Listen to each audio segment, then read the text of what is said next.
Catus, Maximus here. This is my D-badged Harbor Freight US General Industrial 44-inch toolbox.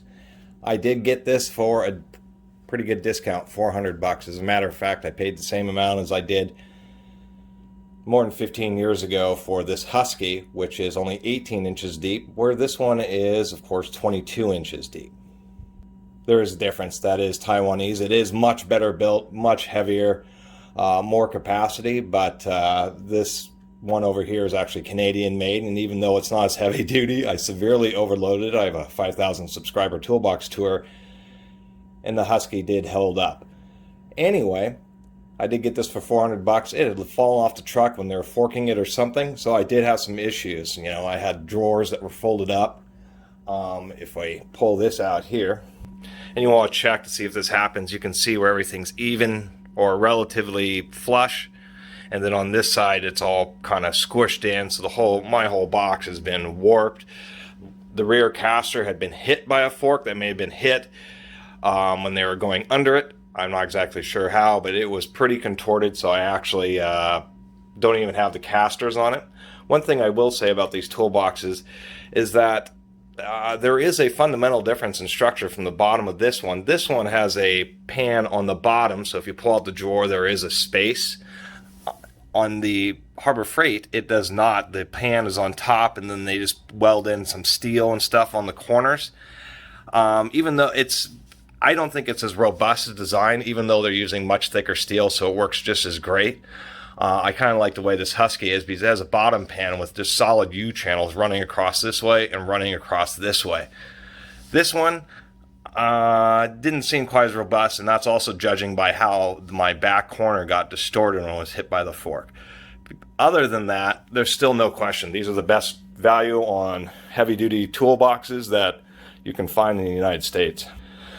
It's one of those big things from Harbor Freight. It's probably a significant percentage of the money Harbor Freight makes is probably off of just these toolboxes because of their price. They, of course, do have a top chest there, and I did not get the top chest, mainly because it was a bunch of extra money and I just didn't have it. And secondly, I really needed the extra workspace on top of the toolbox, and it was pretty necessary that I had that, so I didn't get the top box.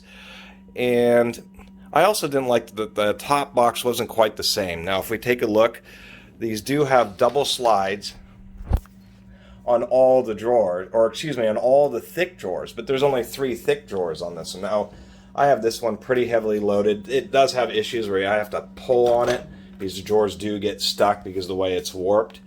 I should also take this time to mention that the drawers don't come all the way out, and I find that a little bit annoying. As you can see here, I have 3/4 inch drive, so it is definitely heavy duty, even though I have so much weight in here that you can still see how these are starting to canter and bow out, even the double slides. So I don't know if you could really stand on these, but the issue here is obviously that it's hard to get tools out because it doesn't quite open all the way.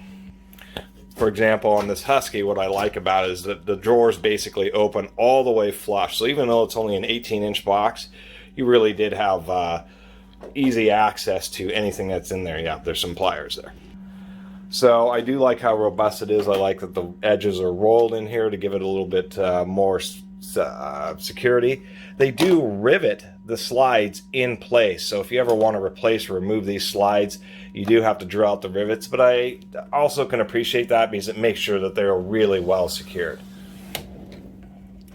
Besides that, it is still a 13 drawer. We can see it's actually a little bit shorter than the Husky is, and that's because of the drawer configuration. That's probably one of my criticisms. I had a kind of a difficult time filling this.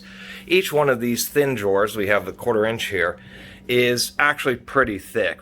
If we put my hand right here, we can see how tall that drawer is versus what would be a traditional thin drawer like this Husky. As we can see, the Husky drawer is probably 50% shorter. And so I like this configuration better because I liked having the deep drawer, I liked having the real thin drawers, medium drawers, and then ultra deep drawers. This one is quote unquote ultra deep, but they're actually shorter than the ones on the Husky. And I find that odd. And what they did is they just resized these other 5 drawers in each side. So you will have to take that into consideration. The thin drawers are deeper than what would be considered, old-time standard, but it kind of messes up the usability of the space. But I did my best with it. I have 3/8 over here in these drawers. I should say that the locking mechanism is much better in this. This one is just terrible. It's just little punches in the back of the drawers and these pieces of sheet metal with just fingers in them that try to catch. Where this is just 2 columns, box columns, with holes in them, and then in the back of the drawers there are these little catches. And they're spring-loaded, so you can have this toolbox locked and shut the drawer, and it will latch into a locked position. So I did like that. So you can lock it and then push all the drawers and know that all the drawers are secured. They do roll pretty smooth. They are pretty heavy-duty slides, so I think that isn't too bad. I think that's okay. And they do seem to hold up the weight. This bottom drawer here, I managed to actually fit all my inch drive. It's surprising. It's actually not that many sockets. It's just inch drive is so large. There's a huge amount of weight in this drawer. As we can also see how these are deflecting outwards. But it is holding up, and it does seem to roll reasonably smooth for how it is. And I think that's not too bad. This toolbox is tilted backwards just a little bit on my floor, and we can demonstrate how, maybe not on this drawer, it's just so heavy. But they are pretty smooth, because if I open this drawer and then just let it go, come on now. It was doing this to me all day. There we go. If I just sit there, you can see how it's slowly kind of creeping shut. So they're okay. Besides that, they do have these holes in the corner, which I believe are for bolting the top chest through, so it is secure.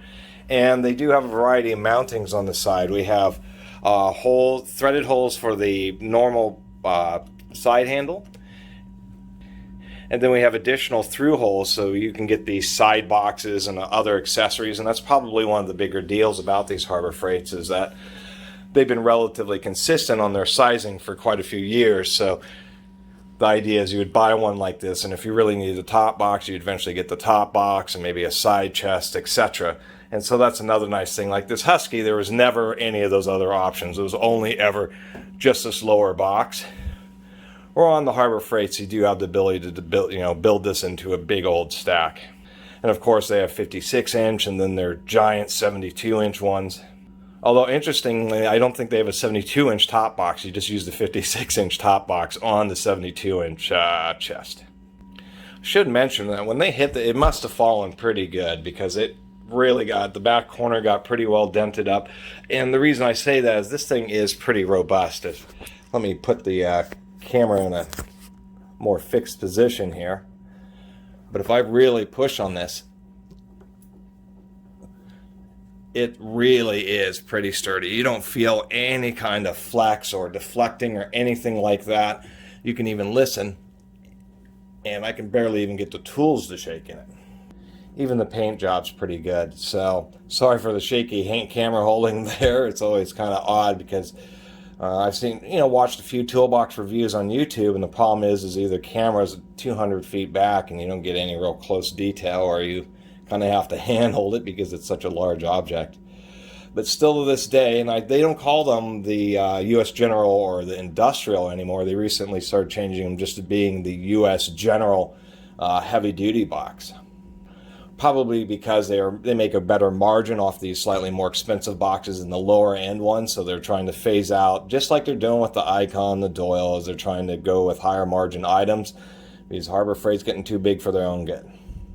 But they still do have some famous ones. This thing is normally just $5.99 on the floor, and that anybody knows a 44-inch by 22-inch toolbox is thousands off of from any of the professional brands. They are good. Actually, I had a subscriber talk about, I think it was a Matco toolbox. They were trying to load it up on the pickup, and he said it just straight fell off face first onto the ground. A big toolbox like this, loaded. And he said it was a bit tweaked, but still works fine. So